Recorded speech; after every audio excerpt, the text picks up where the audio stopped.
Hi everyone, it's Jonathan here, founder of Driving Academy, and today we're going to be talking about once you get your license and you start working for a company, how long should you actually stay with that company? So there's a whole lot of jokes out there in the trucking industry that truck drivers are like the streetwalkers out there, and they're just jumping from job to job, just looking for a little bit more of a raise. That's probably not the best option for you if you want a long-standing career here and you want the easiest possible way to make as most money as possible. Right? That being said, I'm not one to say that you should stay at the company for the rest of your life, because that's not practical too in many cases.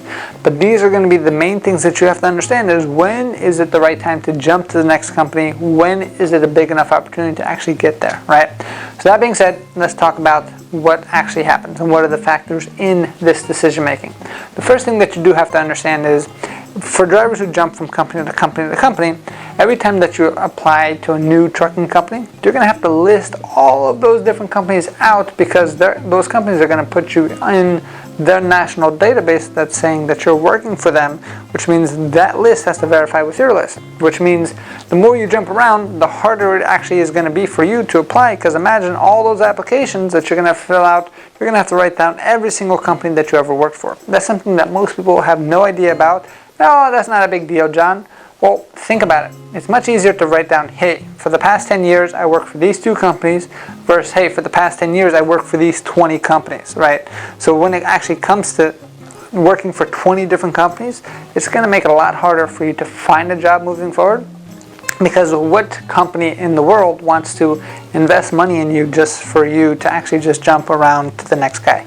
Because they start kind of getting some feelings about it. If you're just a 6-monther, why are they going to invest the training, the time process, the money into you if you're not going to get anything in return? And that's happened with any kind of company, any kind of industry. Me as an employer, we have close to 40 employees now, and one of the things that we do check on the resume is, hey, how fast and how long are you with your previous company, to know if we're even going to consider hiring you or not. If you got a whole bunch of companies, 6 months, a year, 6 months, a year type of thing, then we're probably not even going to pay your application any attention. And the same thing when it comes to the trucking industry as well, right? So at minimum, what I would recommend is staying with a company at least for 2 years, because 2 years, now you're going to get the whole learning curve, of course. You're then going to understand how their systems and processes work, and then there's also enough time for you to see what the growth potential is for that company. Now, not every company is created equal, so if a company is treating you terribly, of course, make sure you do not let yourself stay in that situation. If a company, I've heard so many horror stories where all of a sudden a driver starts working for a full month, the company says, hey, we'll pay you next week, and they never get paid. Don't let it go a whole month to do that. I know your heart is big, I know, so make sure, but it is business at the end of the day, right? So the minimum that you should stay with the company is 2 years. That's going to give you enough momentum to keep going. Here at Driving Academy, we say that our slogan is to help people get on the road to freedom. And with freedom, that means you need choice, right? So there's a lot of other driving schools out there that actually make you sign a contract with that company and almost make you into a slave, because if you read the fine print of the company, it says if you quit or get fired, they have the right to sue you for any type of training or any type of thing that they did for you. And usually that's like a $10,000 to $15,000 lawsuit that you can potentially have if you quit or get fired before the contract terminates, right? So it's definitely something that you want to worry about in the beginning, because you don't want to worry about that at the end. So the cool thing about being a student here is that we have our lifetime job placement program, which means that we will guide you in the right direction and will never ask you to sign any contracts with any employer, because we believe it should be a two-way street. You should be working hard to keep your job and making sure that you continue to excel and make more money in that company. And the company should be working hard to make sure that you are satisfied as a team member of that company and offer you opportunity to continue to grow.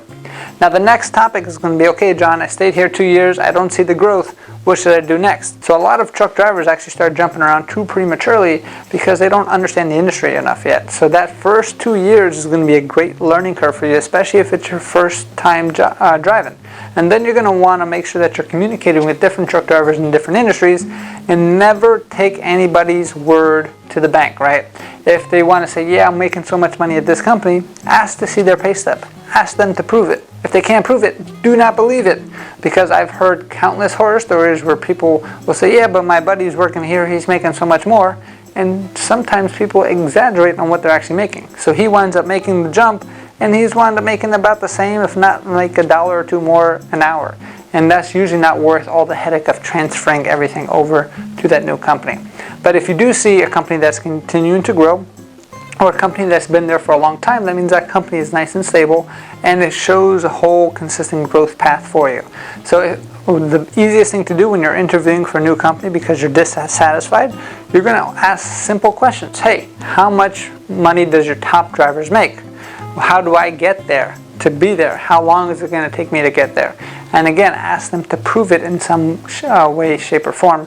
Don't just take their word for it, right? So as long as you fully understand that, then you're able to make the decision for yourself and make sure you can keep moving forward. The other thing that people do change careers for or change jobs is going to be lifestyle change, right? So a lot of truck drivers start off maybe over the road, and they do that for about 2 years, a year, whatever it is, and then they say, no, I want to do something more local. In that case, you might be taking a little bit of pay cut, but if the lifestyle is more important to you, then that's your choice as well. So those would be the main two pieces of advice that I would give when it comes to moving to a new company in the trucking field. But the main rule is try to stay with that company for at least 2 years. Give them the whole cycle, making sure that you see whatever kind of growth capacity that you can actually get to, and you'll be a-okay. And if you want to have this great discussion in person, then definitely come to our school. All you got to do is come to our school, enroll as a student, $500 down can get yourself started. We're open up 7 days a week, and then we also do offer lifetime job placement. So we'll help you and guide you through all of these decision makings for the entirety of your life if you need our help. So if you want more information about our program and how to get a CDL license, check out our website, cdldrivingacademy.com. Again, cdldrivingacademy.com. Thanks. Hey, thank you so much for watching this video. If you like it, make sure you hit that like button. Also, subscribe to our channel. It's really going to help us out. Click on that button. And if you want to continue yourself on your road to freedom, here's more videos to watch. There's endless amounts. Hopefully we get to see each other one day very soon. Thanks.